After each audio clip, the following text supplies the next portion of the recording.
Okay, my butter. Okay, about a spoonful, little less. Depends, less fat of course.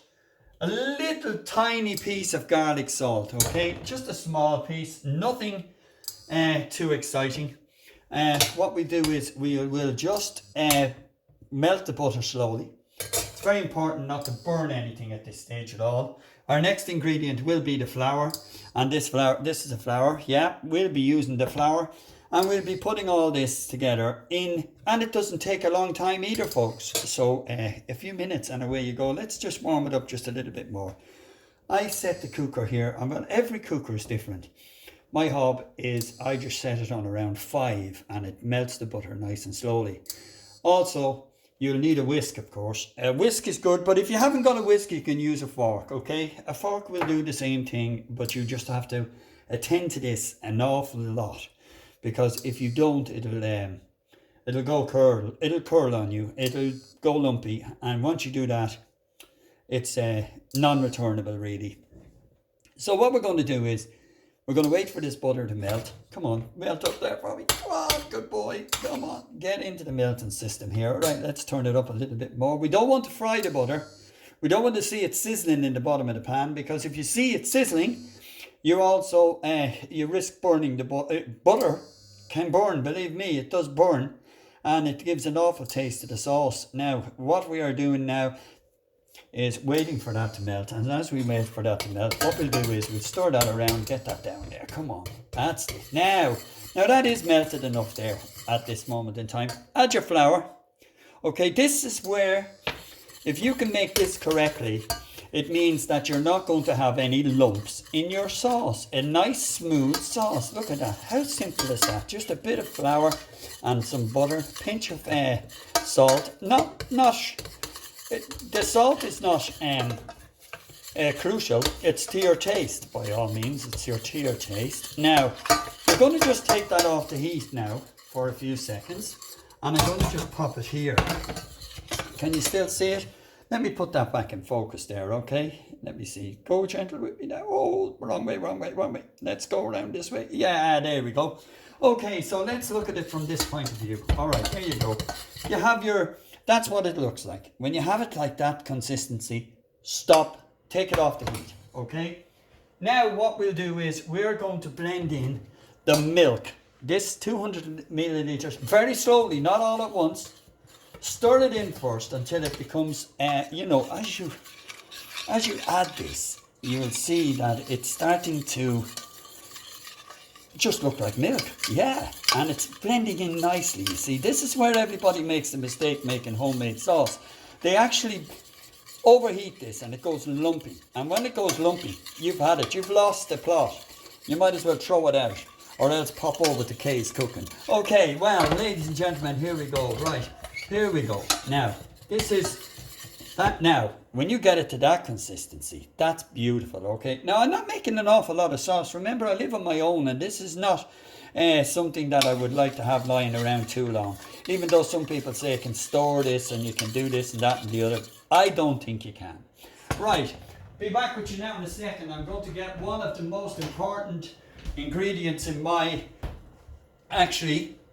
of this mustard. Goes in now. Just about that much for one person, right? The reason I'm adding the mustard is mustard brings out the flavour of cheese. Always did and always will. Whether you're making a cheddar sauce, by the way, cheddar sauce or a sauce for macaroni cheese, you would still go the same road. Now, we're going to pop it back on the heat. I'm going to pop that in there, keep in place tidy. I like to tidy as I go, but everybody else is to themselves. But there you go, look. Here we go, look. There's the mustard blended into that now. Already looks nice, you say. Okay, let's add a little bit of milk, a little drop of milk to be precise. There you go. Let's get that going around there. I can change now from, hit the camera. Sorry, my apologies. Right, look. This is so simple. I've now blended that enough to take the spoon out. Okay. And what I'll do with that now is I'll start using my trusty whisk. I've had it for many years and it's plastic, but it's brilliant. It's easy cleaned. It's a fantastic piece of kit. Okay, let me just bring this camera down now a little bit so we can see where we're going. There you go. That better? Oh yeah, that's better. Let's slide it in a bit. Yeah, oh, that's the wrong way. There you go. I'm getting used to a brand new gimbal here, ladies and gents. And it's a DJI gimbal I'm using. I'm filming on 2 pieces of apparatus. I don't know whether my GoPro is working, but I know my phone is recording as we speak. Right now, you see it's starting to take shape here. Look, it's starting to warm up. I don't know whether you can see the steam from it, but if you can, it's starting to steam up. But remember, don't let it boil. It must never boil. So back off the heat again. And here, now we're going to add the bit. Beautiful. Now this is blue cheese. It's Stilton. It's a mature cheese. It's very strong if you haven't tasted it before, but I'll tell you something, it's fantastic. This sauce with a sirloin or with a T-bone or whatever you like on the beef side of things, it goes great with it. But it also goes with other dishes like chicken. It goes with a lot of dishes, but it's a very strong cheese. So remember that. You can use cheddar here, a mild cheddar, a red cheddar, a green cheddar. I don't care what colour cheddar you use. Well, we'll add it all in there because I like this taste. Okay, now you'll see it slowly melting because it is warm, not boiling, warm. Don't boil it. If you boil it, you've lost the plot. Blend it until it's nice and smooth. Okay, you see it? Look at that. Oh, now the trick about using garlic in cooking, as you may know, if you add garlic at the beginning of your cooking, especially if it's a fried dish or it's intense heat, garlic will go burn on you and it will actually become very bitter and sour. Now, if you do that, follow this little tip here, right? And I got this from somebody else. Of course I didn't learn all this by myself. I have to thank my trusty mum, who was a great cook in her day, I'll tell you.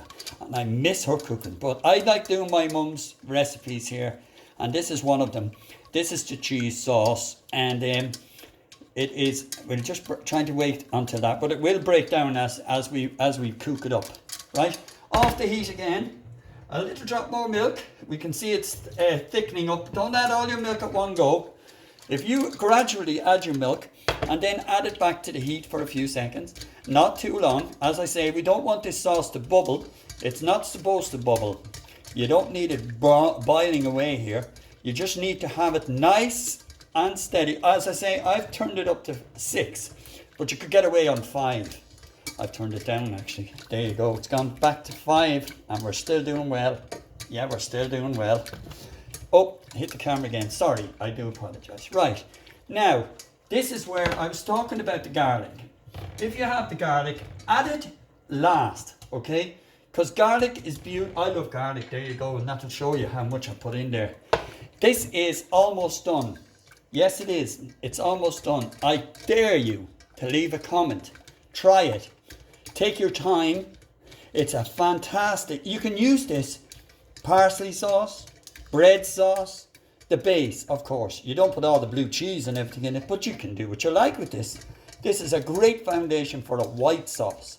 Now, if I get enough of comments and enough of subscribers, the next thing we'll do is homemade Irish brown bread. How about that?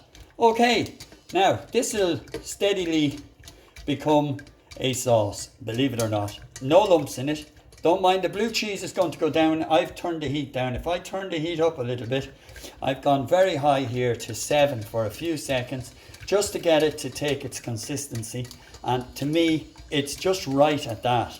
Now, take it off the heat before it boils. I use induction, by the way, but you can use this. It doesn't matter what hob you use. It doesn't even matter open fire or open flame on your gas cooker. It doesn't matter where you're working. Right? Okay. Well, there's your blue cheese sauce, and believe it or not, that will thicken to a thicker consistency. You can use this, I think, with let me see, gluten-free flour. I'm sure I might try it actually.